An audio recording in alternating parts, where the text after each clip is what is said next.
Good morning. Good morning and welcome. I'm glad you could make it here today. It's good to see you and a number of you I recognize you've been here before, and I'm sure Stan recognizes a number of you. So this is the second in our series, this time about dream archetypes, and I suspect you're as excited about that as I am. So just to be clear here, and you probably saw the notice that, this is being recorded. We always try to make videos available afterwards, which can take us 3, 4, or 5 weeks to actually get that done because we are a very small organization. So, but the video will be available at a later point. Just very briefly, for those of you who haven't been here, the Society for Indigenous and Ancestral Wisdom and Healing is dedicated to facilitating dialogue across cultures with a particular focus on indigenous and ancestral wisdom traditions, dedicated to the application of healing approaches to the creation of livable communities, and thirdly, to nurturing respect for all life by renewing our relationship with the sacred through co-creative efforts, whether through the arts, dreams, ceremony, or other means.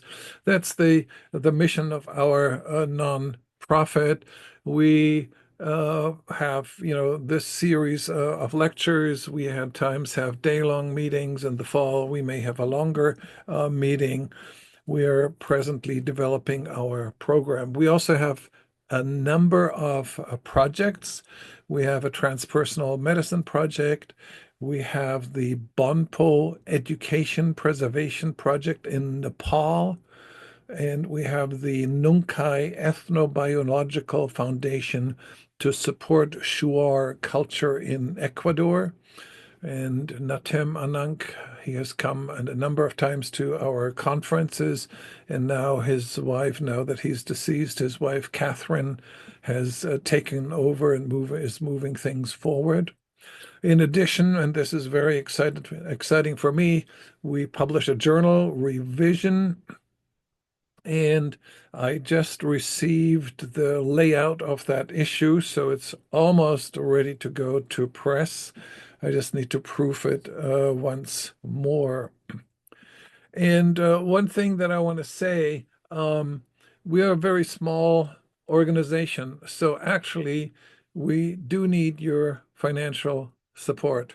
So if you haven't donate, think about it. Think about how much you would spend if you were to go to the movies or if you were to buy a movie on your TV. If we don't have that support, then we can't continue this. So it's very important. And we have quite a few people who signed up. So if everybody does just a little bit, that can make a big difference for us and continuing our work here. So this is the second in our monthly series. This is part of the Krippner Institute where we have events now and then. And part of the Krippner Institute's mission is to preserve the legacy of our distinguished speaker here today. And if you go to our website, ancestralwisdomandhealing.org, you can find more information about that. Also there on that website in the top right, there's a donate button, so very easy to find. And I just want to announce that in about a month, May 3rd is our probable next event. Stanley will talk about indigenous uses of psychedelics. Of course, Stan is so widely published. As I was editing this revision issue, I saw I had to cross-check references, et cetera, and it is pages and pages and pages and pages of references, many, many books and many books about dreams. So it's really an honor to have Stan here and um, to guide us through a deepening understanding of dreams and help us with understanding our dreams and dream interpretation. So what I'm going to do, let me just see if there's anybody waiting. Yes. Okay, there are 9 more people coming in. So what we will do now, Stan, I will put up your slideshow and then you can take it away. And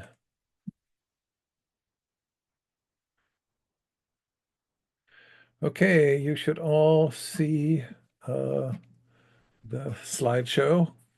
And this is our events. And this is what Stanley is talking about today, dream archetypes. So Stan, take it away.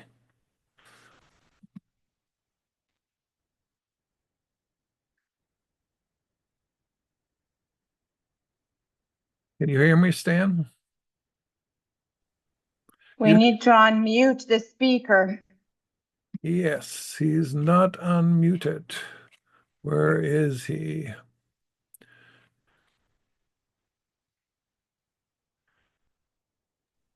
There you go.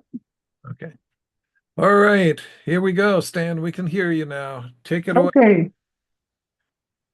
I'm overwhelmed by the international contingent, people from Greece, Germany, Costa Rica, heaven only knows how many other countries. Welcome you all. So we're going to talk about dream archetypes today. And you can follow along with the PowerPoint. Gustav Jung felt that dreams provide dreamers with frequent opportunities to access archetypal material in a way that would address both their everyday concerns and their individuation processes. Because archetypes are both symbolic and metaphorical in nature, they allow dreamers to tap into those universal themes that relate to their own processes. And you will notice that we have some illustrations from the well-known tarot deck. And the reason that the tarot deck has lasted over the ages is because each image is an archetype of one sort or another. Thank you, Jurgen, for posting those wonderful tarot illustrations. Sure. The term archetype predated Jung, but he used it to refer to themes that are biological in nature as a result of evaluation. Assets that had survival value, serving as a type of shorthand to help people navigate their way through life. You can find the term archetype in many ancient writings. Augustine of Hippo, for example, used the term. Other people use the term. But Jung is the one who is most closely associated with that term.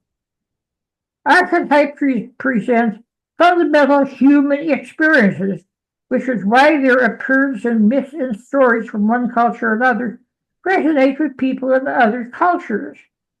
Now, remember that Jung felt that archetypes were biologically based, a result of human evolution.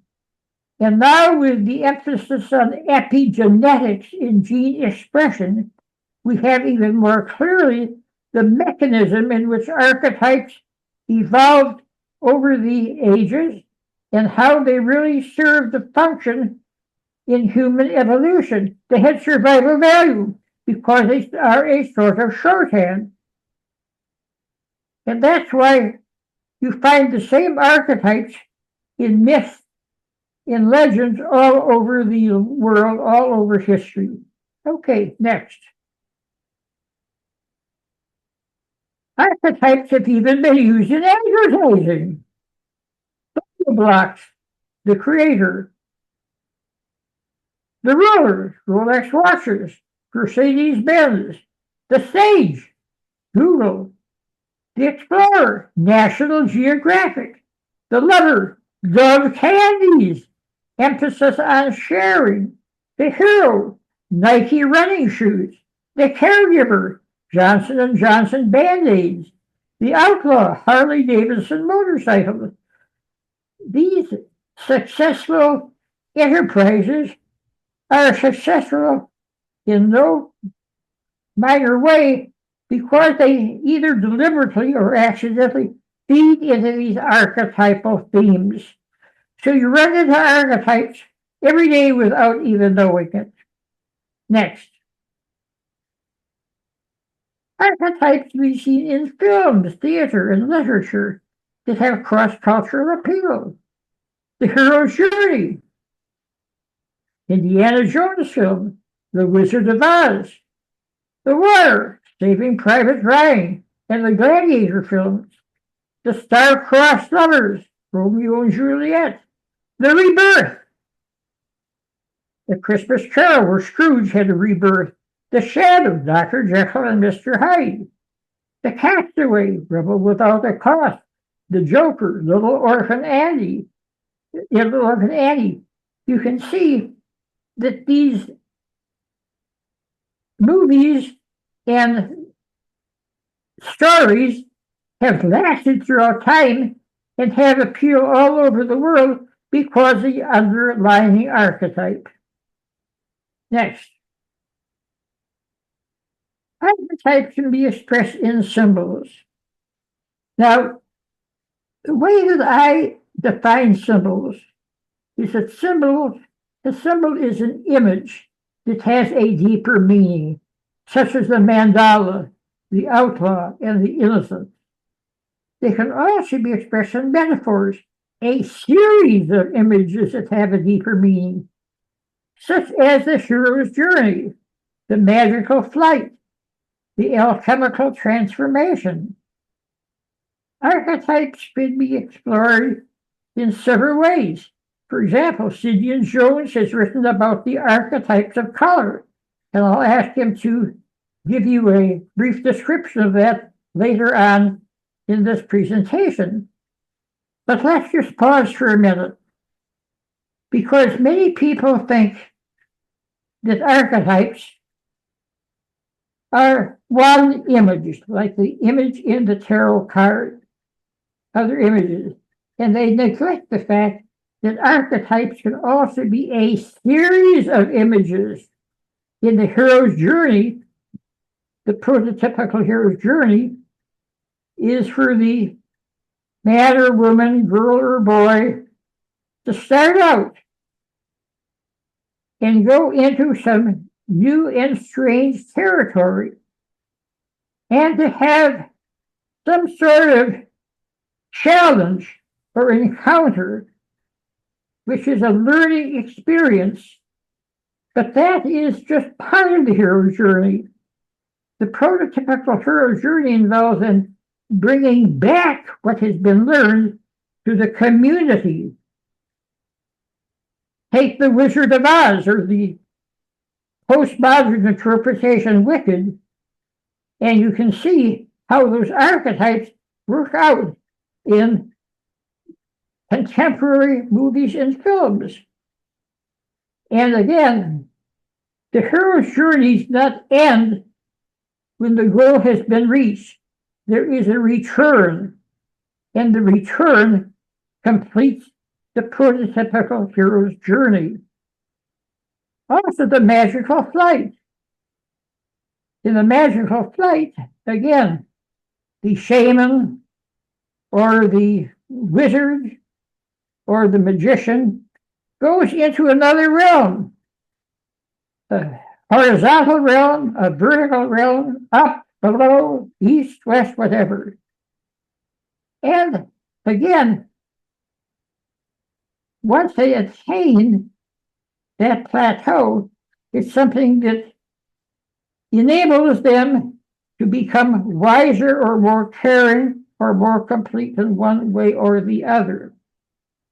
So again, this is a series of images. And then the alchemical transformation. Alchemy, the purported change of base metals into gold or silver, basically was a symbol for internal alchemy, where somebody will engage in some sort of inner processes through meditation, through psychedelics, through introspection, and there is an internal change, a physical change perhaps, but more likely a cognitive and affective change. And then they are transformed by that alchemical transformation. Again, the point I want to make here is that archetypes can be either one symbol, one image, or a series of images, and then we use the word metaphor to refer to a series of images that have a deeper meaning. Okay, so that's some of our definitions. Let's move on.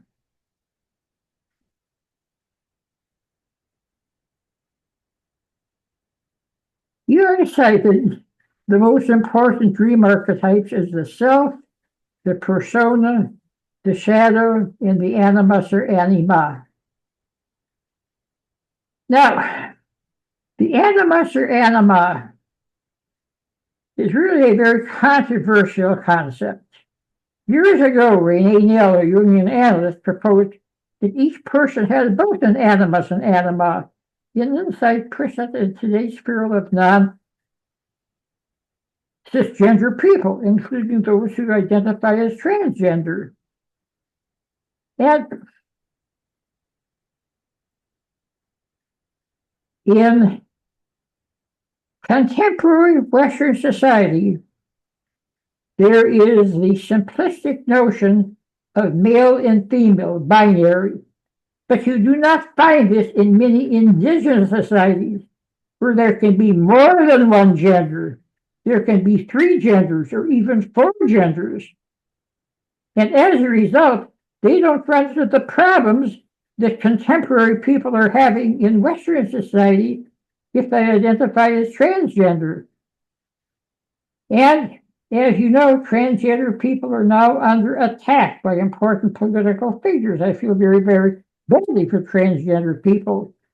And again, this is sort of the result of the Western society based on religious grounds that only recognizes 2 genders instead of a multiplicity of genders, as you get in so many indigenous societies.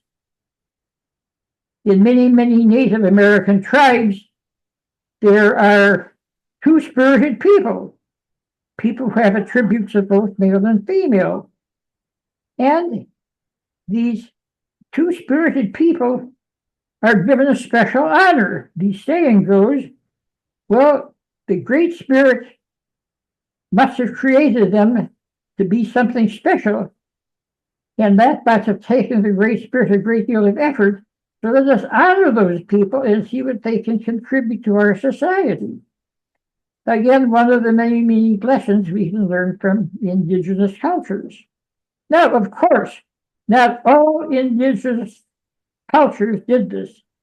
Some indigenous societies are very, very strict on establishing male and female, and that's it.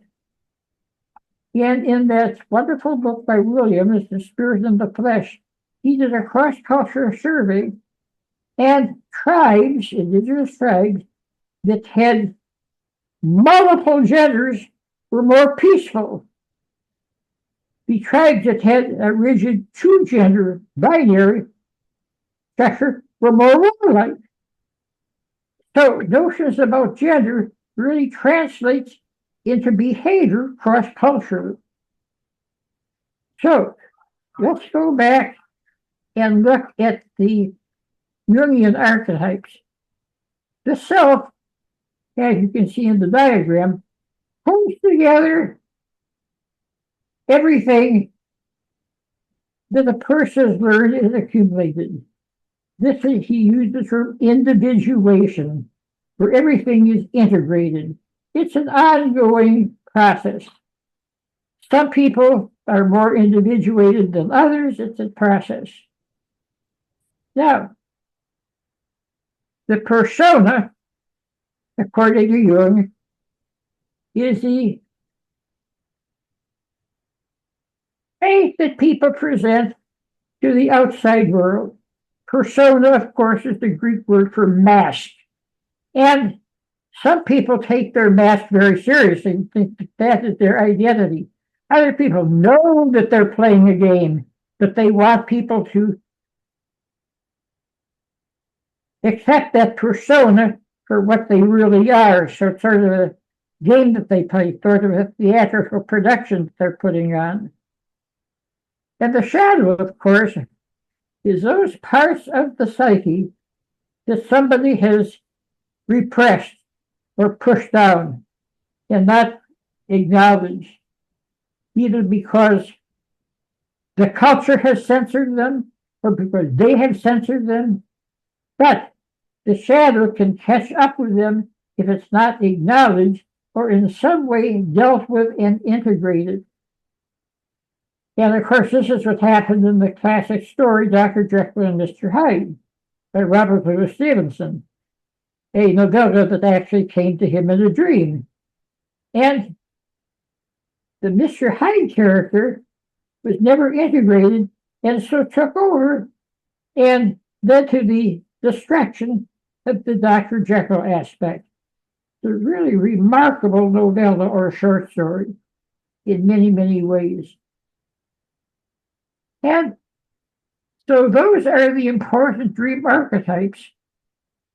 And each one of those can show up in a dream. The self is often symbolized by a mandala, the four-pointed star, or the four interacting circles, which represent some sort of completion.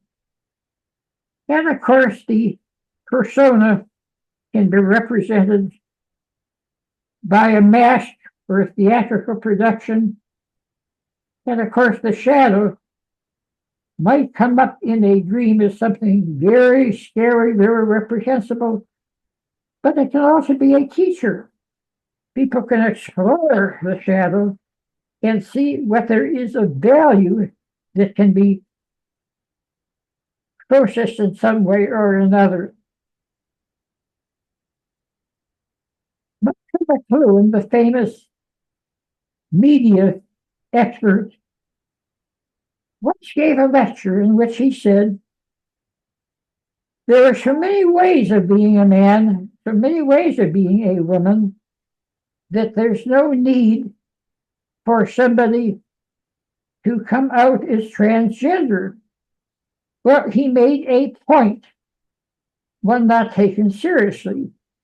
But again, the multiplicity of roles that McLuhan was talking about fell on deaf ears because of the Western society's obsession with cisgender roles. Okay, let's move on. Type of dreams are about the same as what Patricia Garfield called universal dreams, what Shelley Balka called big dreams. They differ from ordinary dreams in that they are especially vivid and have more than one layer of meaning. Those of you in the dream community are familiar with Patricia Garfield, the co-founder of the International Association for the Study of Dreams, and her neglected book on universal dreams is really a wonderful work of scholarship because she studied dreams from all over the world and came up with universal themes. She didn't use the term archetypes, but that's actually what they were. And Charlie Balkley also did something similar in his concept of big dreams. Again, those of you in the dream community know who Charlie Balkley is, and I like his theory of dreams, dreams as play. This is a very innovative way to look at dreams And I think he was absolutely correct. Sometimes dreams are playful, they're entertaining. Yes, dreams have many other more important functions: processing emotions, storing important memories, preparing for the future. But they also need to be very, very playful. And Kelly, more than anybody else, saw that playful element of dreams that really needs to be incorporated into our study of dreams. And of course, playful dreams can be very archetypal in nature. Now, by making connections with the archetypes in the collective unconscious, dreamers can utilize a type of shorthand in image, in other words, symbols, or an activity consisting of a series of images, metaphors, that may be abbreviations but deep in meaning. It is no wonder that Jung often sent his patients to the library to do mythological and historical research concerning the archetypes in their dreams. Remember that dreams are basically thinking and feeling in a different state of consciousness. And the state of consciousness has its own rules and its own way of doing things. Also remember the main difference between Sigmund Freud and Carl Gustav Jung is that Freud thought that dreams concealed. They kept dreamers from knowing their vile and reprehensible aspects. Well, Jung said no, dreams reveal. They do their best to bring things to our attention in their own way. What I have called the shorthand way of doing things. And once you look at dreams as being a shorthand, they're not so mysterious anymore. Shorthand means that they can be unpacked. I am a member of an ongoing dream group, and we use the dream interpretation method devised by Montague Ullman, where people in the group listen to a dreamer's dream and they say, well, if this were my dream, this is what it would mean. And then the dreamer listens to all of these different interpretations and then forms their own interpretation. And there's back and forth dialogue with members of the group.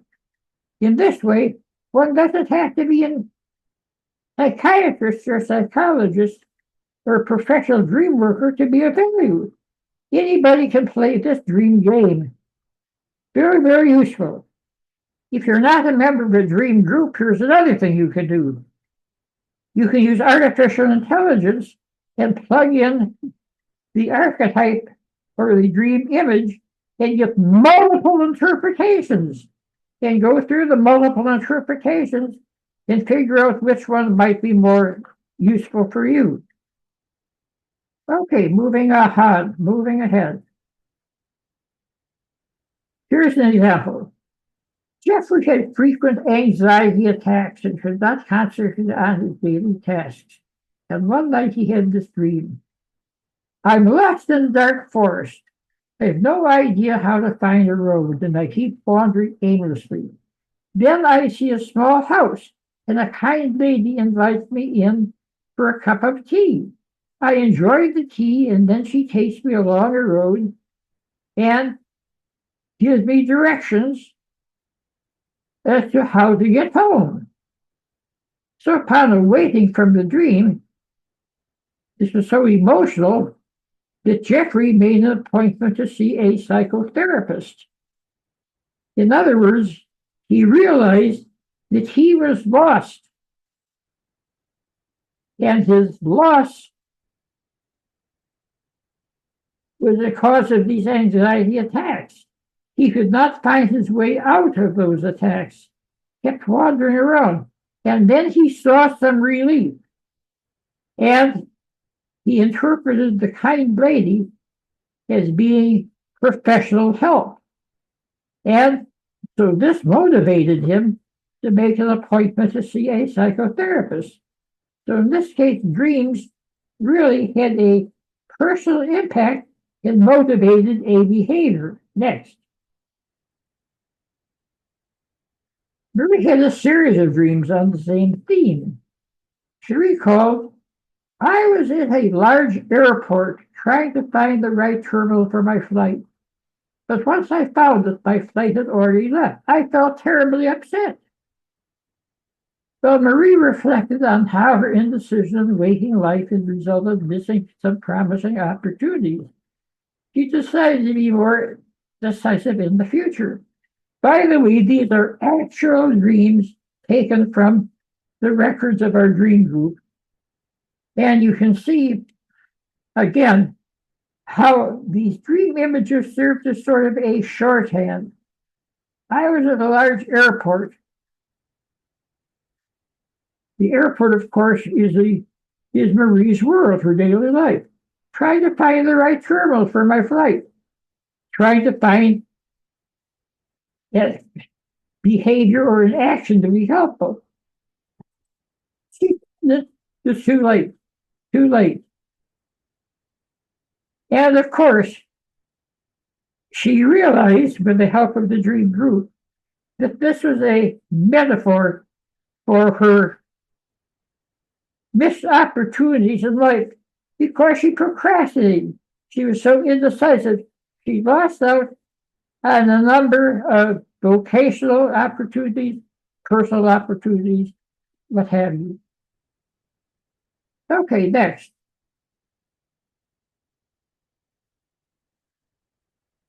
In doing research on the possible meaning for occasional dreams, I've had about boxes, namely constraints that I'm trying to break out of.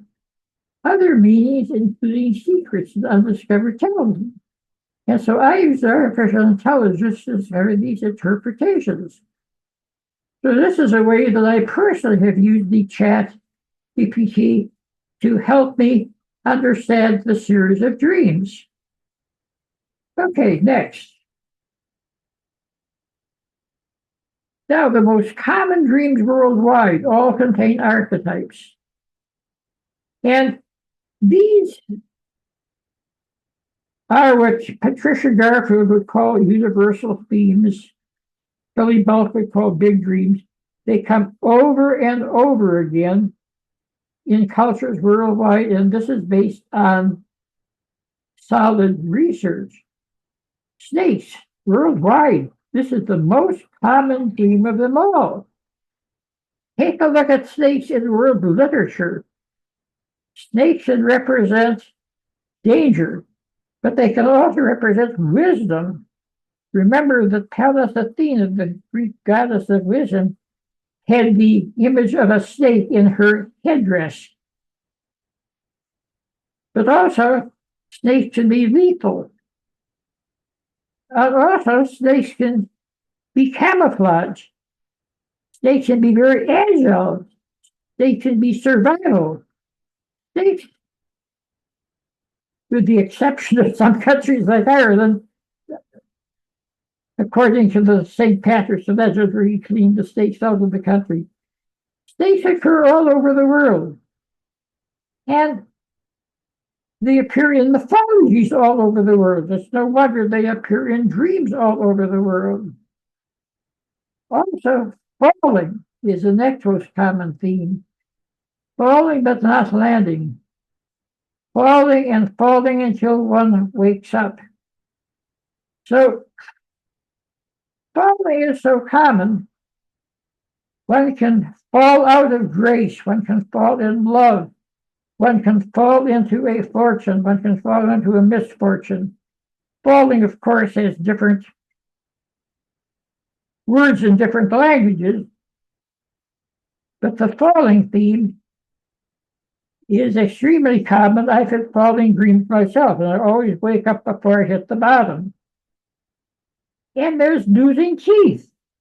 Yes, this is, again, a worldwide common element in dreams. Good heavens. Losing teeth can be both positive, like losing baby teeth and gaining wisdom teeth, or negative, losing teeth as one loses one's faculties. Losing teeth, again, can have so many multiple meanings It's no wonder it is so common. Being naked in public. Believe it or not, this occurs not only in Western societies, it occurs all over the world. Being naked in public, again, it can be negative, fear of being discovered, fear of not being able to keep one's secrets, or it can be very positive, exposing oneself, being upfront, being honest. Again, sometimes the multiple meanings can be very contradictory, and their meaning depends upon that particular person's life situation. So when we say that these are common dreams, yes, but they don't always have a common meaning. They're open to multiple meanings. That's a wonderful thing about cross-cultural dreams. And then cheating or being cheated. Good heavens. Cheating in a game, being cheated in a love affair, being cheated out of money. Cheating or being cheated, a common human behavior, and it shows up in dreams, again, commonly all over the world. And then there is the issue of pets. One of my graduate students did her dissertation on the appearance of animals in dreams. And of course, she found out that vegetarians had many more animals in dreams than non-vegetarians, because they looked at animals as pets rather as something to consume. And pets, of course, can be cats, dogs, horses, or even fish swimming in the lake or swimming in a fishbowl. Pets have been common to humankind over the millennia. No wonder they show up in dreams. Dogs actually sort of co-evolved along with humans. Wolves started to hang out with humans, looking for scraps that people were leaving behind, and eventually some of the wolves became domesticated and became what we now call pets. And again, prehistoric people were very, very clever, more clever than we give them credit for. And prehistoric people began to breed and interbreed the wolves until they became domesticated and became the dogs that we know today. And not one species, multiple species of dogs, depending on the part of the world, depending on what the culture needed. And no wonder that dogs are so loyal. That's part of their evolutionary process, part of their means of survival. Now, cats are the most second common pet. Cats were domesticated fairly recently. Not a couple of million years ago, a couple of 100,000 years ago. Is it any wonder that cats have a mind of their own? And cats lack the loyalty, for the most part, that dogs have. And cats can be sort of unpredictable. And cats are more, shall we say, eccentric in terms of their interaction with people. Of course, that's also part of their appeal. Horses, of course, were domesticated to do hard work, and then later to engage in races, in games, in warfare. So horses, of course, show up commonly in dreams. So if you take an animal that appears in your dream, look back at its evolutionary history. How did it evolve to the present status? And that will give you a clue as to what is happening in that particular dream. And then, of course, money or its equivalent very, very common in dreams. And why not? Money is the medium of exchange. Money is, shall we say, what makes the world go around. They say love is what makes the world go around. Even more so, money is what makes the world go around. And money goes back, of course, millennia, back to ancient times, to the Babylonians, to the Egyptians. Money was a shorthand for the barter system. Yes, people started out bartering, but soon that became too cumbersome, and that's when coins came into the picture, and eventually paper money, and eventually more abstract forms of money. So there you have the most common dreams, and all of them are archetypal in nature. Okay, let's see what the next slide has to tell us. Now, here we get into a very practical application of working with dreams. Post-traumatic stress disorder.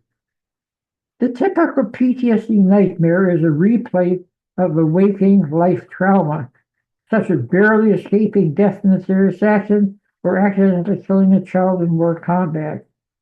The brain's nighttime processing of the waking event gets stuck in the hippocampus and the amygdala because the trauma was too severe to be easily assimilated. The hippocampus stores memories. The amygdala processes emotions. The PTSD nightmare has both. The emotion is so severe that the amygdala cannot process it. It is so severe the hippocampus cannot store it along with other memories. So it gets stuck. It gets stuck in the midbrain. Doesn't move on to the cortex where it can be interpreted and assimilated and put into the storehouse of one's ordinary memories. So there's a lot of therapy for post-traumatic stress disorder. All of them are helpful in one way or another, including medication. However, I think what's missing is to focus on the nightmare itself. And this is why imagery rehearsal therapy or dream incubation can move the processing of that nightmare to the frontal lobe where the trauma memory can be turned into symbols and metaphors, often archetypal. In dream incubation, somebody does a form of self-hypnosis, and during their waking hours, they can tell themselves, tonight I want to have a dream where this trauma is resolved. And as with other types of incubation, do it long enough and intensively enough, and it usually works. Imagery rehearsal therapy is also something one does during the day. One takes that nightmare and figures out a better ending for it. Now, you cannot change the trauma, but you can change the interpretation of the trauma. In one case, with which I'm familiar, a soldier shot and killed a young girl because she was carrying something that looked like a grenade. No, it was her doll. He never got over that. Kept having nightmares about that poor girl with her doll that he had killed.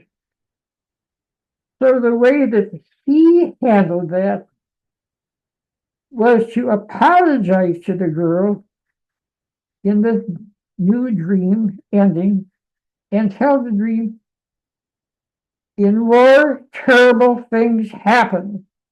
There are many casualties. Part of me also died. And then in his waking life, he volunteered to work in a children's shelter and spend some hours each week helping children in that shelter who are there for one issue or another as a means of making up to that poor girl that he had killed back in Vietnam. Now, my experience with PTSD has been mainly with Vietnam veterans, but now, of course, we have veterans coming back from other ill-fated wars in the Middle East with more trauma, so the trauma never really seems to end. So imagery rehearsal therapy is something that can be done during the day. It has to be done with as much emotion and focus as possible. And it needs to be done several times during the day. It's not a simple thing. Not a simple thing to impact dreams, either with incubation or rehearsal. Work at it, work at it, work at it, and it will eventually work. I can remember a student of mine who had never met her father because he died in Vietnam when she was just a baby, and she never had an image of his face. She had photographs, and that was it. So she did a dream incubation, and it took her 3 months of daily work, and finally she had a dream about her father and was able to dialogue with her father.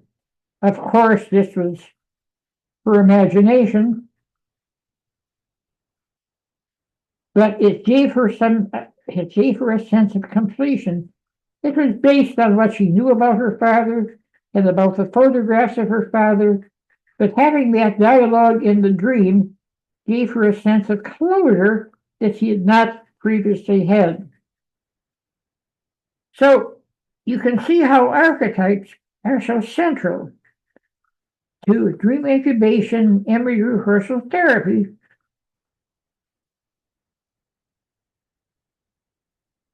because in the case of the example I mentioned, where this poor girl had been killed by a soldier, the archetype of there was the innocent being violated.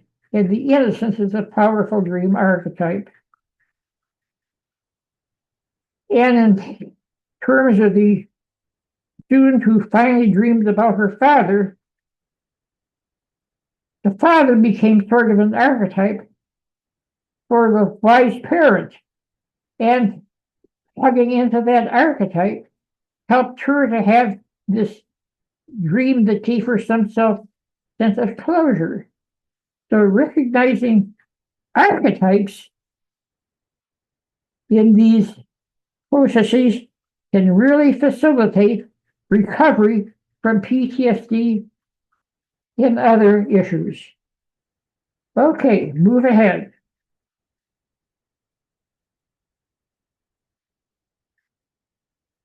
Now, I have used Jungian insights on fantasy in some of my workshops on dreams. And as you notice in all those tarot cards that we've been showing you,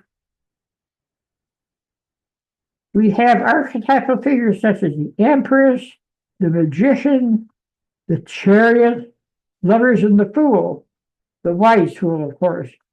My workshop participants arrive with dreams that they cannot interpret on their own. So I have them choose a tarot card randomly from a deck that I spread out. They just pull them what's randomly, and then they create a fantasy in which that image becomes a part of the dream. Participants imagine that the image will help reveal the meaning of their dream. And again, this is all based on archetypes. A person, again, might have a dream of being lost in a maze, and they pull up the image of the chariot. Okay, so the chariot can help them drive their way through the maze of their life, and bring up what the meaning of that dream might be. What happens if they pull up the magician instead? All right, they're still lost in the maze, but now the magician can help them find their way through the maze and become part of the dream. What if Can they pull up you talk lovers? about The Little Lost Girl, as in What's the this? poem by William Blake? I'm not understanding what you're saying. What's the problem? I'm stuck because there's a problem here. No, there's no problem, Stan. Just What is the problem? No problem. Just go ahead. continue. Okay. So I was just showing how, even though the tarot card is chosen randomly,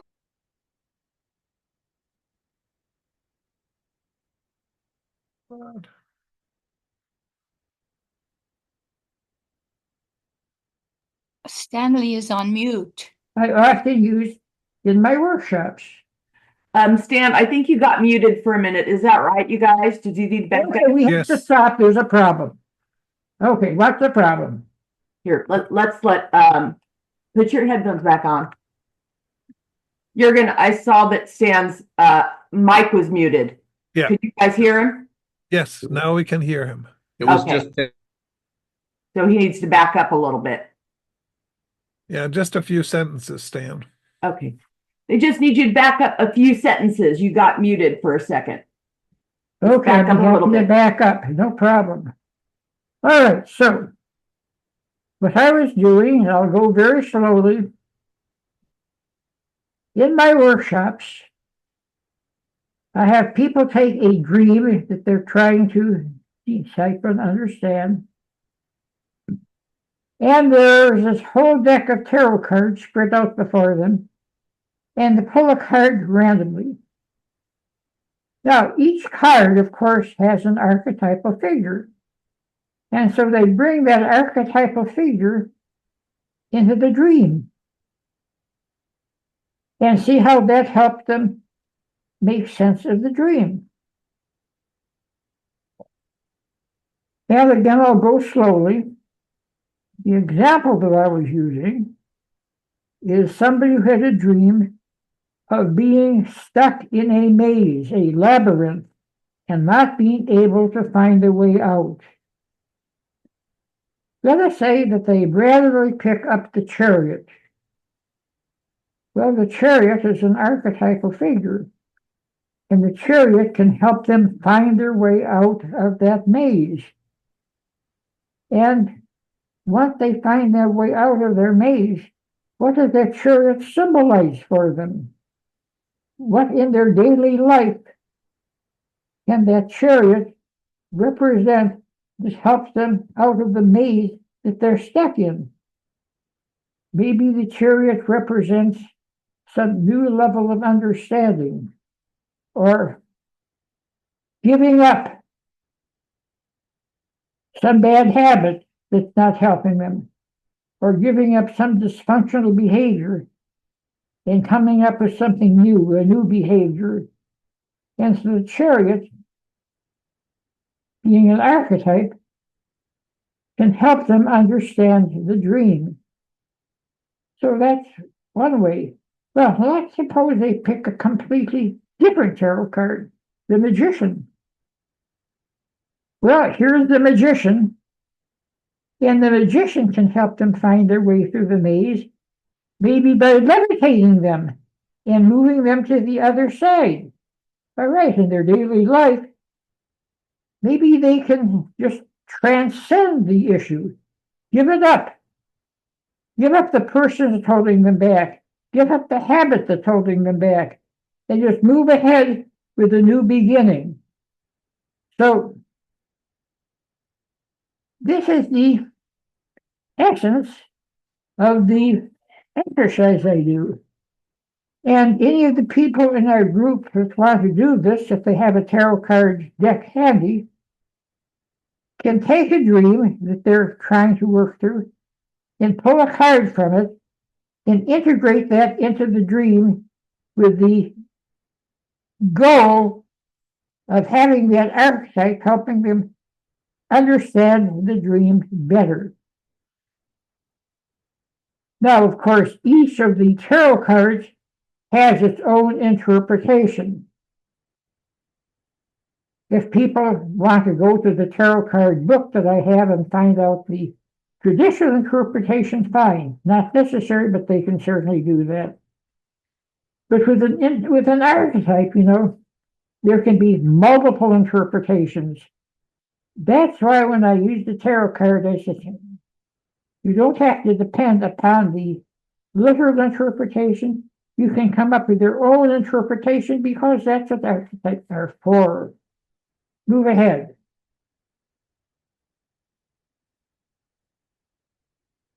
Okay. One dreamer, Marie, reported a dream about Lady Gaga arriving in the theater to play a role that Marie did not think she was suited for at all. She randomly selected the Empress. In her fantasy, the Empress told Marie that she and Lady Gaga were both strong women, and that they could do anything once they started to think positively. Once the fantasy was over, Marie realized that she was hesitating to apply for a new position in her company because she did not feel she was qualified. Marie resolved to apply anyway. At our next meeting, shared that she had gotten the job. So, again, here you can see how this exercise had a very, very practical application. And Marie, when she had the dream, did not make the connection with her job application. But the combination of Lady Gaga, a very, very powerful and colorful woman, and the Empress from the tarot card, that brought out the strength within her. And she had new resolve. She had gotten the job. Okay, next.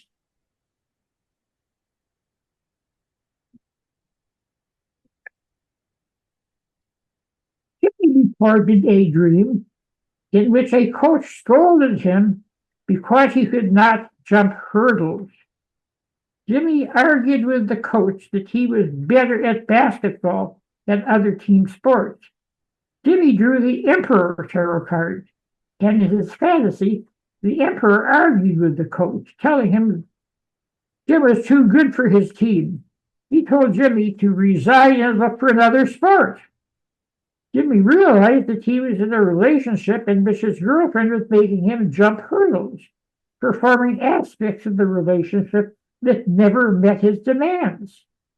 He decided to end the relationship and play the field for a while, being open for a different relationship. Well, this was an actual dream and an actual tarot card. And again, the coach scolded him in the dream because he did not jump the hurdles. This, of course, on the face of it, seems like a dream about sports. But when he drew the Emperor card and had the Emperor argue with the coach, everything clicked with Jimmy. Everything clicked. I can just remember his astonishment when he realized that his relationship was exactly what was happening in the dream.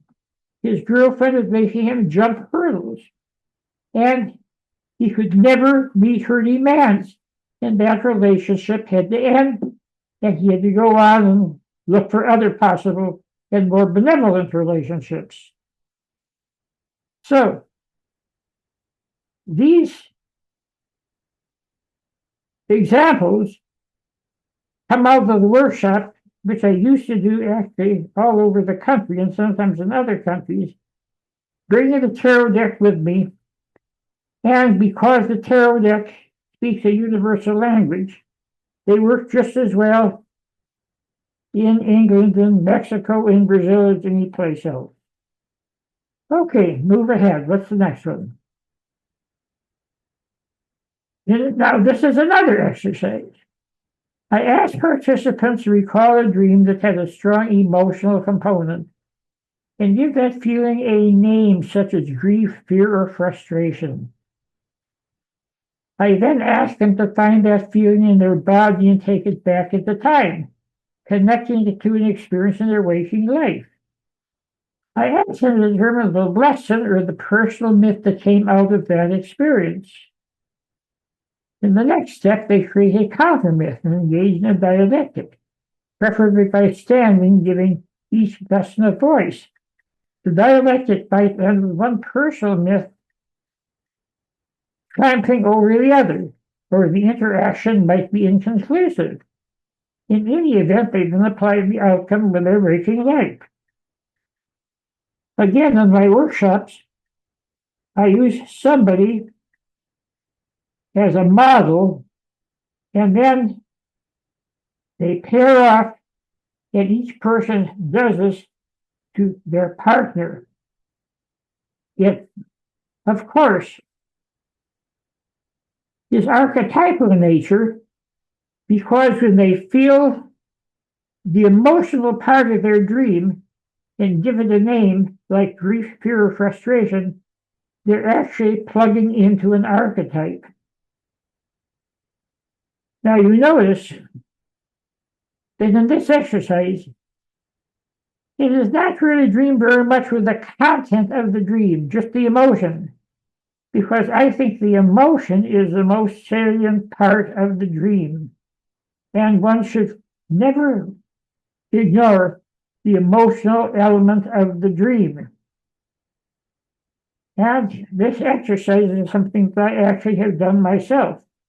It's a shorthand way of working with dreams, where I pick up on the emotion of the dream, take it back to something I've experienced in my daily life, and then everything unfolds. Next slide.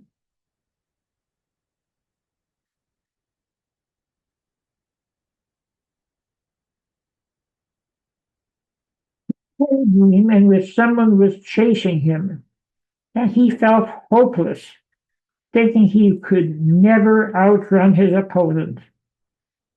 When he took the feeling of being hopeless back at the time, it reminded him of being constantly teased and bullied in school, with nobody coming to his defense. The opposite feeling was hopeful, and the two feelings engaged in a dialectic, with the feeling of hopelessness fighting with the feeling of hopefulness. Hopeless insisted that Harry give up in face of adversity, while hopeful told him to put the past behind him because he now is an adult with many talents and resources. Hopeful won the dialectic, and Harry resolved to take this new personal myth into challenging situations in his waking life. Now again, in my workshops, I had Harry stand up in front of the group and adopt the posture and the voice of hopeless, and then move and take the posture and voice of hopeful, and go back and forth, arguing back and forth. Now, in this case, hopeful won out. However, it doesn't always have a happy ending. You never know what's going to happen when you start working with dreams. Sometimes the person ends up still being stuck because the negative archetype that they work with is simply too powerful to be resolved in one session. And then they have to take that back home, keep working on it, and keep working on the dialectic, always applying it to their waking life. Okay, next. Some dreamers have listed criteria, some dream workers have listed criteria that dreamers can use to identify archetypal dreams. For example, archetypal dreams tend to be highly emotional. They often seem strange and noticeably different from ordinary dreams. They often play out mythological themes taking place in unusual surroundings. Once an archetypal dream has been identified, dreamers can determine what issues and concerns it represents in their daily life. So, this is the suggestion. This is the suggestion. Those of you who have brought a dream with you can check out the dream. Is it highly emotional? Does it seem strange? Is it taking place in an unusual surrounding? Is there any type of link you can make with a myth or a legend or something aside from your ordinary concerns? So these are ways that you can identify whether your dream is archetypal or not. There are all sorts of texts coming up on the site, which I don't have time to read, but I'll get back to them later. They look wonderful. Okay, next slide.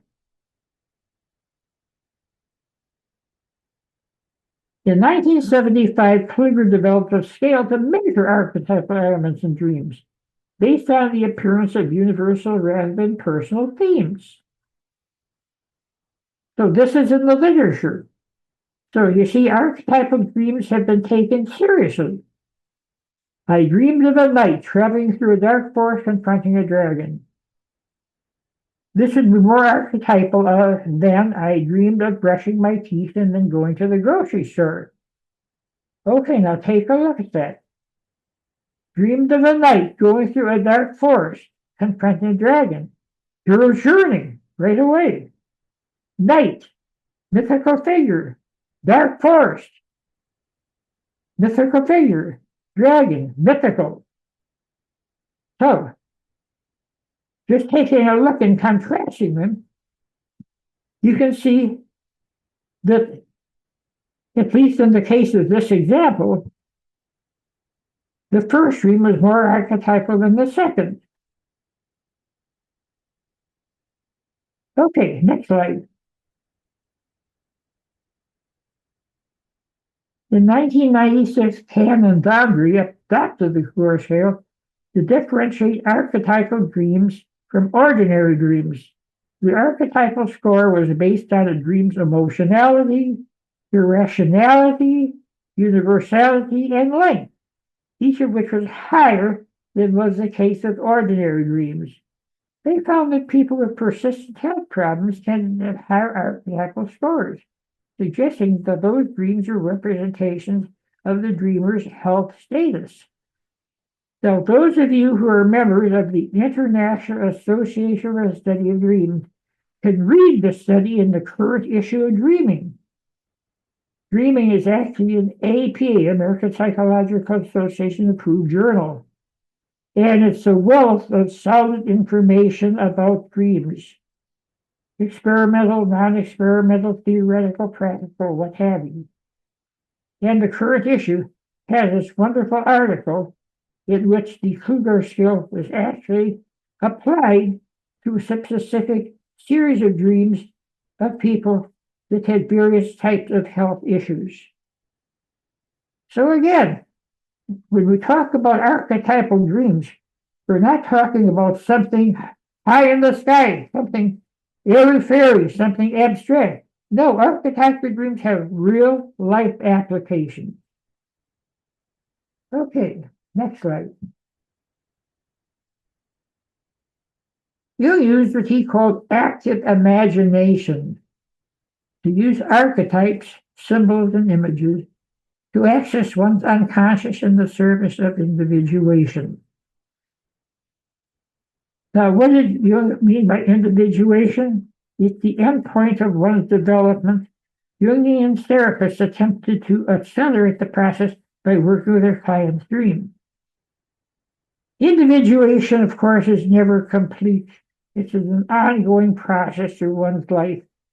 And individuation involves incorporating all the elements of the psyche into what's called the self with a capital S. This, of course, is always a problem translating Jung, who wrote in German, into English, because self with a small s has so many, many other meanings. And so when you talk about self, as Jung conceptualized the term, you must put a capital S on it to differentiate it from self-concept, self-worth, self-image, etc. Those are all different uses of the same word, but have very little to do with the Jungian concept of self. Okay, so there you have the overview. Let's see if there's any other slide. The end. Yay! Thank you for bearing with me. Okay.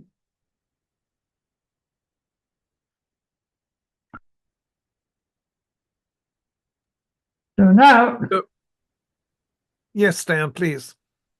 let's give a few minutes to Sidian and see if he can show his dream archetype cover and say if maybe a few words about it. All right, thank you, Stan. That was awesome. I always love hearing more about archetypes and personal mythology. I honestly can't get enough of it. So, well, I guess that leads to why I did the Mythic Color book. You can see in the background here. And yeah, Stan has been my mentor for a few decades now on personal mythology, and that's what really changed my life in a whole different direction. Since then, I decided that I wanted to do that for other people too, and came up with this book idea of sort of focusing it down the path specifically of colors. So, let me make sure that I've got my files together here real quick. I wanted to share a few images from the book that would make it a bit more fun to look at.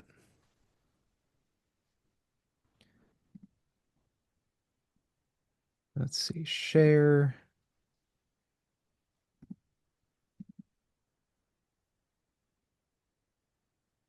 Looks like I need to approve it.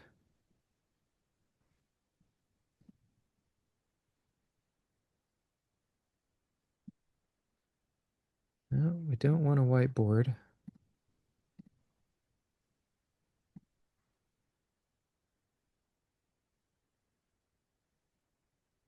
Sorry, just a second. I'm trying to figure out how to get that whiteboard off of there.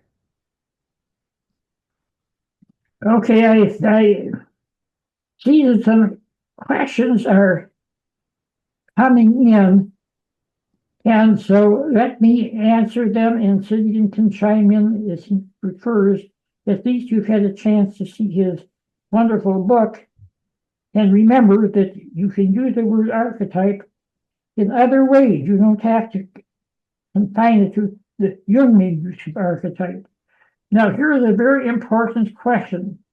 Do you think that big dreams speak more to collective issues and processes versus the individual's journey? The reason that this is such an important question is that archetypal dreams can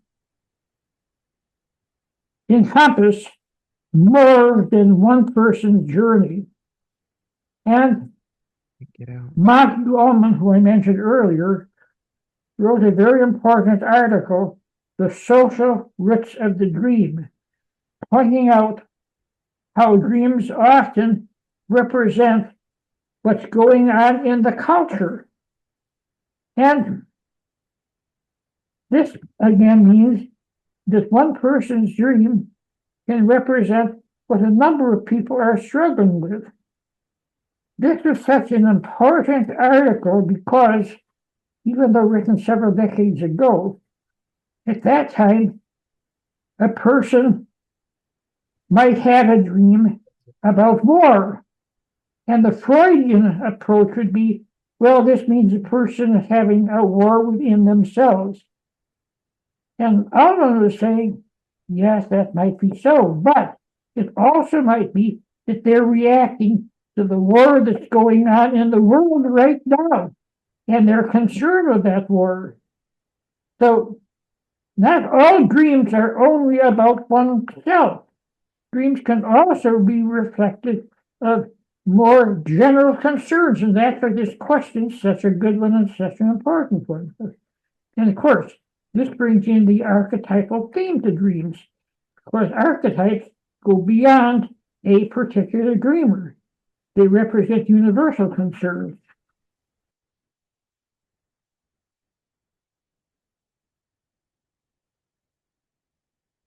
I hope you're all seeing these. Hey everyone, sorry, I really don't know how to Gideon's close still this. up working. Yeah, I don't know how to close this whiteboard. What I'm happens working when on you it. exit? Maybe, yeah, I'm gonna leave the meeting and I'll come right back. Okay. No, it's not your fault. Whiteboard was opened by a user called iPhone Oh, 83. there we go. Yeah. Okay, somebody else had opened it. There we go. All right, all right. Let me get Okay, back to my thing here. my new book is Psychedelic Dreams and Rituals. My question is, what do you think about the intersection psychedelic dreams and rituals? I think that this is now a fairly new territory, and you have to define what you mean by psychedelic dreams. I assume you're talking about dreams where somebody takes a psychedelic or dreams that represent a psychedelic experience. There has been only a few experiments with the impact of psychedelics on dreams, and these go back several years. But the impact was if somebody takes LSD during the day, they generally have longer dreams during the night. In other words, rapid eye movement periods are longer. Of course, that makes sense. It takes a longer time for somebody to assimilate what has come up in that psychedelic experience. So I'm happy that people are aware of this book. It sounds to me like a very, very valuable book. Thank you for sharing that. All right, Stan, if we're ready, I'll go ahead and hop in here. Stan, are you ready for Sidian to hop in there? You mind if I jump in, Stan? Okay, I'm just gonna Stanley, Gideon's going to go ahead and make his presentation now. Okay, fine. All right, we'll take a little pause from the questions, and Sidian is ready to make a presentation. Go ahead. Alrighty. So, yeah, this is just a little off the cuff kind of stuff. So, not super organized here, but I'll just say a few things. Yeah, so there's the book that I did with Stan recently, Mythic Color. And what I love about dreams is that, as Stan has been talking about, they're a deeply subconscious experience, and that means that they get straight down to the symbolic, archetypal nature of what is happening inside you. And you could look at that from a very psychological perspective of these are archetypes that exist in the mind in a sort of physical respect. You could also see it in a very spiritual kind of nature that this is kind of tapping into um, what Edgar Cayce called the Akashic records, right? In either case, uh, you can study archetypes and find out a great deal about yourself and your understanding of the world around you, right? So this image, I think you guys can see now, is just it's one of my representations of an archetype network.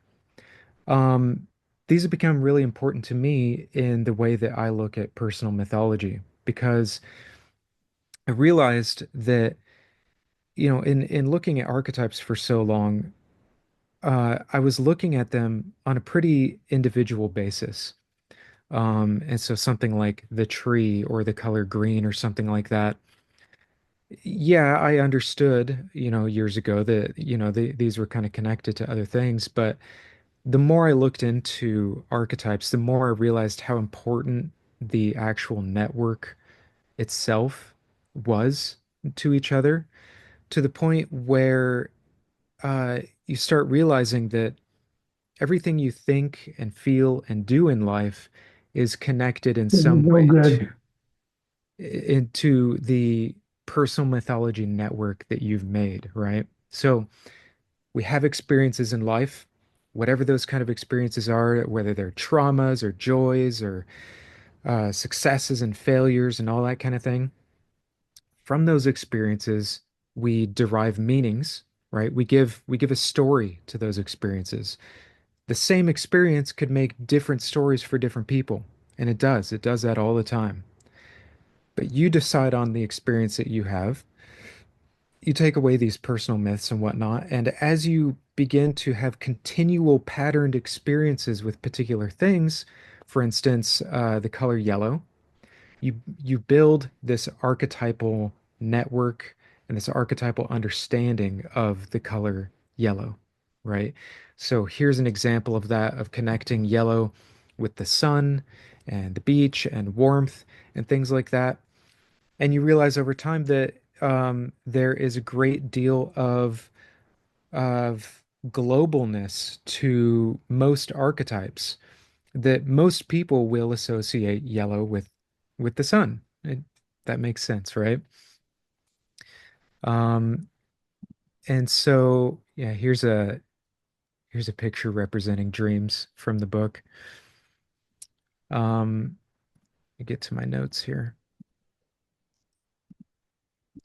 One thing I would say about interpreting dreams, and whether it's about colors or anything else in dreams, is I would really shy away from dream interpretation books, or at least specifically the dream interpretation books that give you kind of a list of archetypes, and they say, oh, the sheep, well, that means this and that and this other thing in your dream. And, this other archetype means these things. Um, I think it's a really bad approach to things, because one of the first things that well, let's just go at it like this. Here are the questions that I would tend to ask somebody when it comes to interpretation of something in a dream. And let's take color, for example.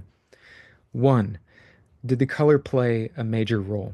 Right? Was it even important? Because if it's just a fleeting color, there was an object in the dream, it happened to be green or whatever, and it didn't really mean much to you in the dream. Well, I wouldn't probably put too much stock in that, right? You want to look for something in your dream that has a significance to you. It gives you an emotion, or it plays a significant part in the dream in some sort of respect. The next question would be, what did you feel about the color in the dream, or the object that the color was associated with, right? So recently, my daughter had a very green dream. Just everything was super green.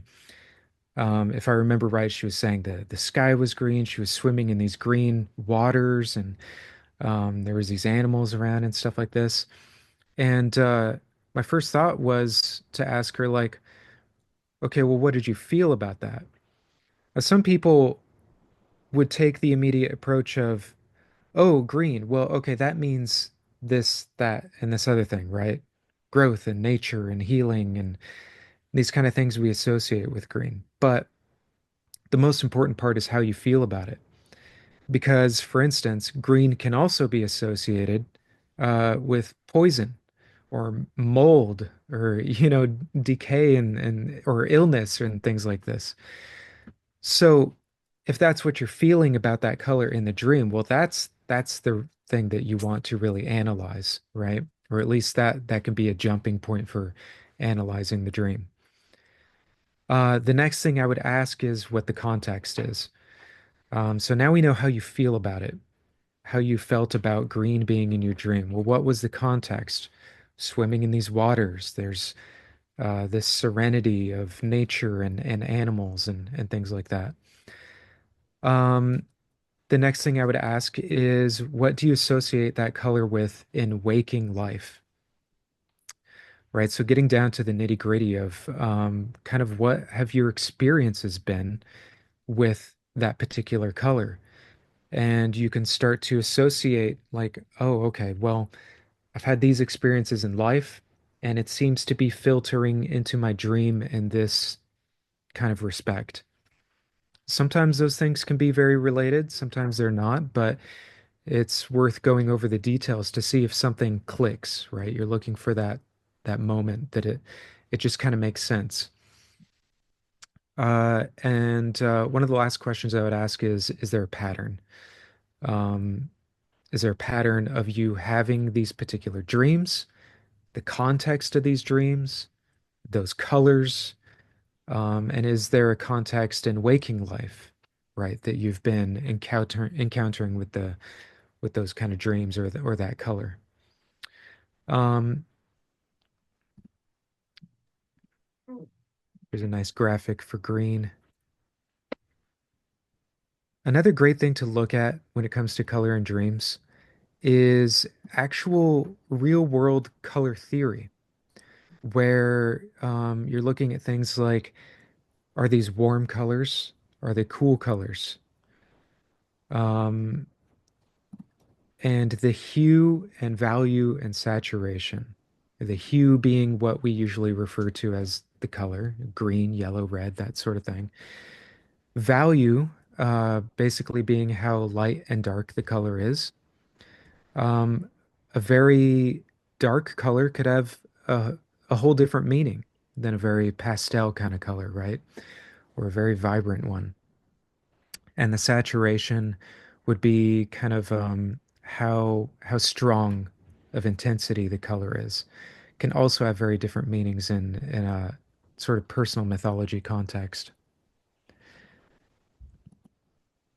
And there's a graphic on having experiences in life, how those filter into personal myths, and how patterned experiences can result in archetypes. So, yeah, I think that kind of sums it up for me. Um, I just wanted to hop in and give a colorful example of how you can look at color in dreams. So, if you guys have any questions, more questions for Stanley, questions for me, feel free to leave them in the chat and we'll take a look. All right, thank you. Thank you, Sidian. Beautiful, beautiful. I just love the graphics you create. So, Stan, do you want to answer some questions, or do you want to hear a dream and work with a dream? What would you like to do?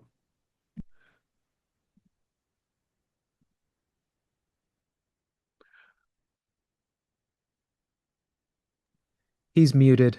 I know. I'm looking for him in the long list.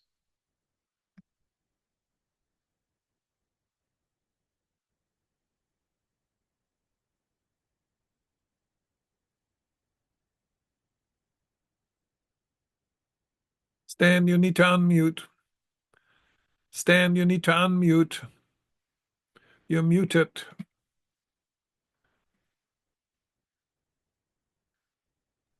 Sorry. There Okay. you go. There you go. Somebody had a dream about driving a bicycle with two flat tires. An observer said, you realize that there are two flat tires on your bicycle. Now, if this were my dream, it would mean I'm working my way through life, but running on empty. I really have to pause and recharge my batteries.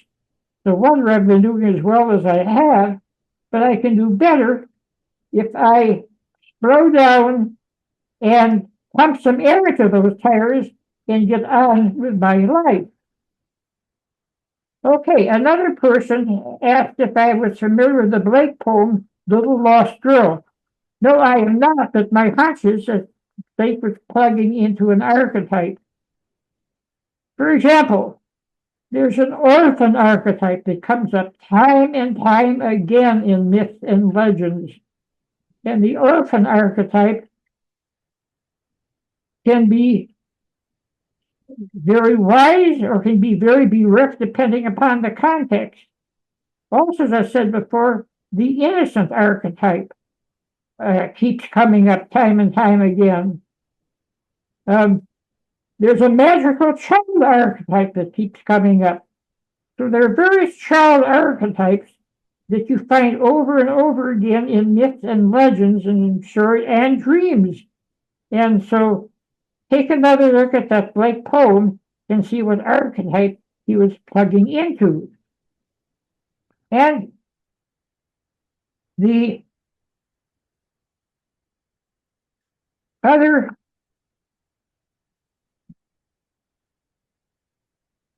dream that came through that I remember was a dream about green, and Sidian has already answered that, where the whole dream is about green, and somebody said, well, green can also indicate envy. Of course, it depends upon the context.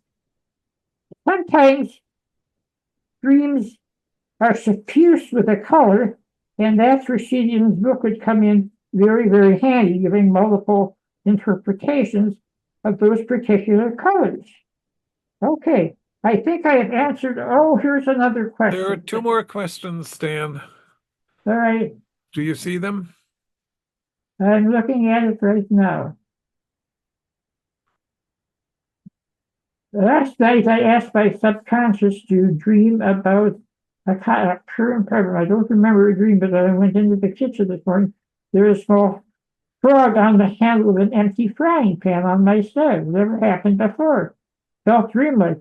Well, of course, this is what you would call a synchronicity. So that frog is the answer to your question.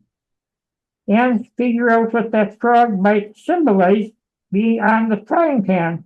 If they're my dream, then it brings to mind out of the frying pan into the fire. It is representing something in your life.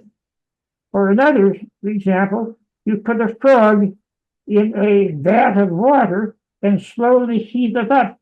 The frog doesn't realize that the frog is boiling to death until it's too late. Is there something in your life that you might not realize is so dangerous until it's too late? So that's my response to that question. Okay, let's see what we have another question. You've commented a little bit on psychedelics and dreams, and the question is, could you say a little bit more about that? The intersection of psychedelics, dreams. Well, how long do dreams stay relevant? With my dream groups, I say, bring a dream, even if it's a dream with several years ago. It might still have some relevance to your life. And so sometimes that problem has already been solved and resolved. Sometimes it's not. So go ahead and work with it, and that will give you the answer. Okay, we have another question. Guy said my new book is Psychedelic Dreams and Rituals. My questions. I've already answered the question about psychedelic dreams and rituals. Absolutely. Yes, you did. What do you say about childhood? About childhood scare dream. Yes. Okay. Very common for children to have nightmares. Okay, this one I need to answer in some depth. Children's nightmares are not uncommon. I mean, look at the child's daily life. Once a child comes into awareness, that child loses the sense of being all powerful. The child is at the mercy of very, very powerful figures, hopefully benevolent. That in any event, the child's nightmares often reflect this being overpowered. Nothing to worry about. They're very, very common, this type of nightmare. However, here's the important point. Let's say the child wakes up terrified and cannot remember a dream. This might not be a dream at all. This might be what we call a night terror, Terror. A night terror is not the same as a dream. It's not a nightmare. It's the brain catching up with oneself. The brain is developing very, very rapidly. And sometimes in this course of development, a child wakes up terrified. This is neurological. It's not psychological at all. And sometimes parents are very disturbed. A child has a night terror. They interpret this as a nightmare. I know one case where parents took a child to a psychotherapist, because of these night terrors, and the psychotherapist didn't know it was a night terror, treated the child for psychotherapy, which didn't do any harm, and eventually the child grew out of the night terror, and the psychotherapist took all the credit. I wasn't going to disabuse the parent. They did the right thing from their point of view, but I recognize this as being a night terror, and it could resolve itself regardless of what the therapist did. So please don't confuse a night terror with a nightmare. And don't be alarmed if a child has a nightmare for short periods of time. Very, very common. Okay, next question. Yes, thank you, Stan. There's a question about the land producing archetypes in people's dreams. Okay, now you have to repeat that, Jurgen. Okay, I'm reading the question. As a First Nation, my First The Nation. question I have, the First Nations, is that the one you're reading? Yes, yes.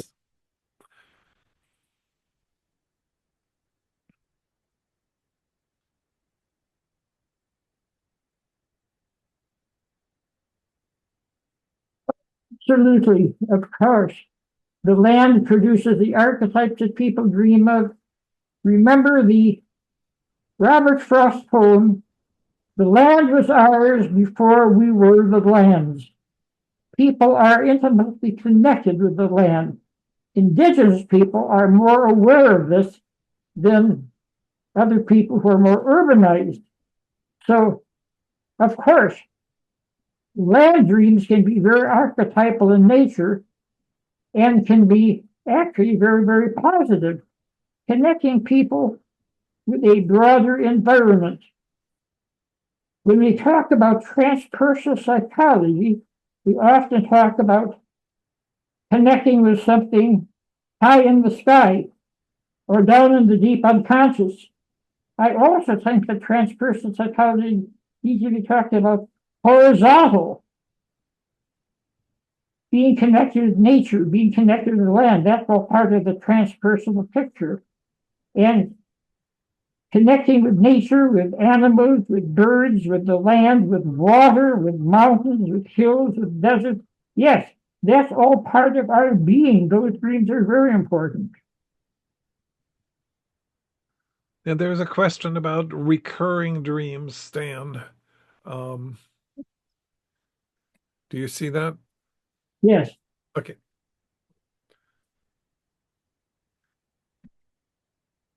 Well, this is a dream. A rush of heat through the chest and face, waking up to the fear that can change the face on medication. Again, if this were my dream, I would check to see if I indeed am taking my medication and in the right doses. A physical dream like this with intense heat, of course, you could interpret it symbolically, but my first reaction would be to take it more literally and see if this refers to an actual physical condition. There is a whole body of work about how symptoms of an ongoing illness can be first identified in dreams. Larry Burke has written an entire book about health and dreams. So that would be what I would do if this were my dream. Yes, I would check on medication, check with one's doctor to see if that dream is a harbinger of something more serious.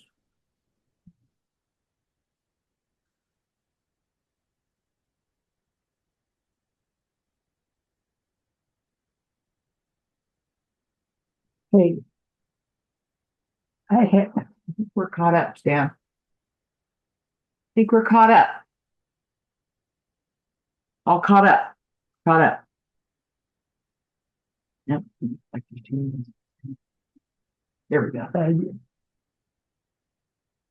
Back in high school. Oh, okay. Well, actually, this is not an uncommon dream. In this dream, somebody was back in high school in an anxious state, trying to attend classes, but struggling to get into the correct rooms on time.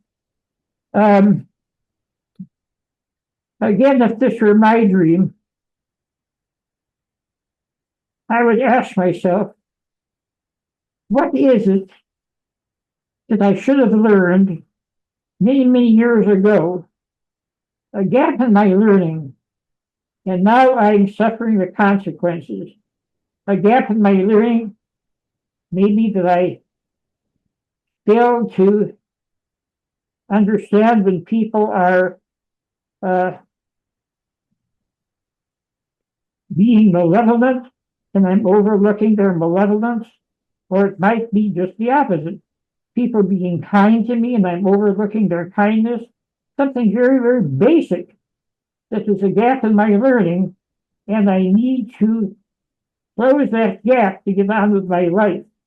So that's what it means for my dream. As I said before, being back in high school, being back in childhood, comes up time and time again in people's dreams, not too uncommon.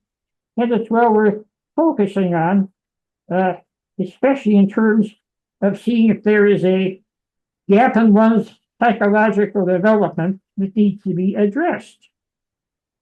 Okay, here's another one.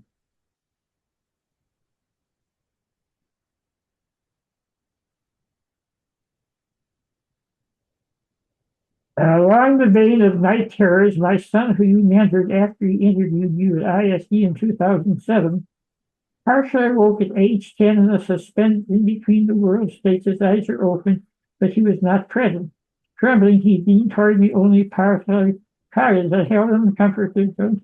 Let me disappear. He did not return to quite close of it. After about 10 minutes, he fell into deep sleep. In the morning, he had no recall. Good heavens. Okay, yes, I can certainly I can give you an interpretation of that. Again, dreams that children have about disappearing, not too uncommon. Because, remember, they're growing up in a world of giants, of adults. And of course, one way that they cope with this, they're afraid that they will disappear, they'll be overlooked. And at the extreme, fears of abandonment are not uncommon with children's dreams. Even if the parents are helpful, benevolent, and reassuring, it doesn't mean that the child will not have this type of a dream. It's just a process of growing up. I recommend you read Patricia Garfield's book, Children's Dreams. Came out several years ago, but still available. Very good book about how to interpret children's dreams. They're very, very common.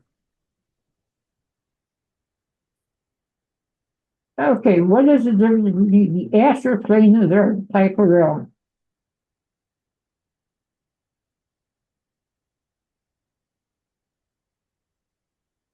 Again, that is a term that I don't use. But if I were to use that term, I would say that the astral realm is an example of an archetype. When people dream about an otherworldly realm, astral, whatever, that's a part of an archetype because you have so many myths and legends about people experiencing other worlds. Whether they go into a magic kingdom, whether they go into the deep levels of the psyche, these uncommon realms are archetypal in nature as far as I'm concerned. And again, the term archetype can cover such a wide range of experience, imaginable or otherwise, that it can be very helpful as a template to make sense of some of these experiences.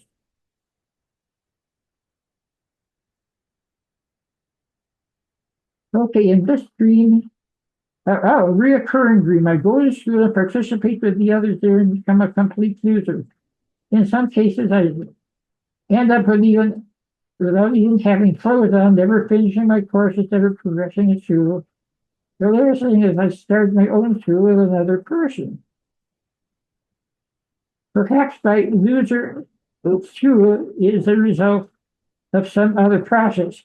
Yes, most likely. Again, This builds upon what I mentioned before. Dreams about being in school in the past. Ask yourself, what is there that I have yet to resolve? What is there that was maybe an unresolved trauma or a bit of wisdom that I need to assimilate? And the fact that you are now starting your own school makes it even more urgent. You will be better in starting your own school if you get some resolution to this recurring dream. Again, you might use dream incubation. You might say, tonight when I have that dream, it will reveal the meaning. One way to work at it. Mm-hmm. This relates to something, that I think Jung was pretty adamant about, that a dream never tells us something that we already know. There's something in the dream, some message, something that we need to get. And that's, yeah.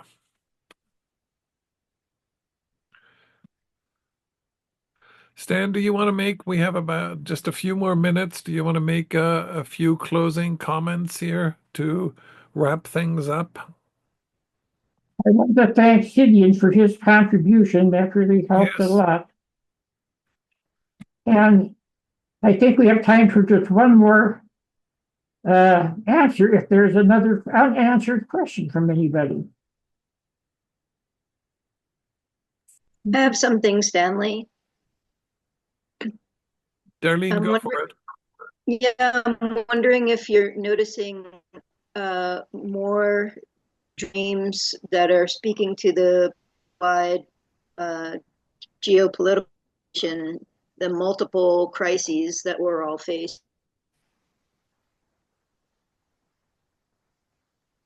Did you hear that, Stan? No. Are there more dreams now that address our current political crises? Oh, good heavens, that's a good item to end on. Good grief. Yes, there certainly are. I get these all the time from other people. I've even had a few of my own. Yes, without going into detail, we are having political and, more important, economic crises right now, as well as the ongoing wars around the world, in Gaza, in Ukraine, heaven only knows where else. And again, to go back to Montague Ullman's article, The Social Risks of the Dream, of course, it's inevitable that these crises will show up in dreams, especially knowledgeable people who are concerned and alarmed about the direction that the country and the world is going. And the dreams are probably an attempt to work this through. So they're very healthy dreams, even though they might be somewhat unpleasant in nature. Good point. Stan, there's a final dream maybe for today at the very off the chat. Okay. Recommendations, people remembering their dreams in the morning. The best way that I would recommend you do this, have a pen and a paper by your bed. There's actually a little gizmo that's available online where people can write down their dreams in a stencil that's helpful. I personally really depend upon having a pad, and because my eyesight is not what it used to be, I have very dark felt tip pens where I can write down a few key words and then go back to sleep again. And then the next morning, all I have to do is to look up those key words and the dream will come back. Do not for a minute tell yourself, oh, that dream is so vivid, I'll remember it when I wake up. Famous last words. If you have a good night's sleep, the dream will vanish when you wake up. So, I think that making notes is the best way to have dream recall, and then you can work with the dream the next morning or sometime during the day. Thank you all. Yeah, thank you all for being here. We're out of time. I know there was one more dream, Stan. Maybe you can do that by email. Um, I want to thank you all for being here. Please remember, if you haven't donated for this event, please support us so that we can continue with these events. The next event is May 3rd on indigenous uses of psychedelics. It's good to see you all here. Thank you for being here and have a rest of your wonderful weekend. Take care.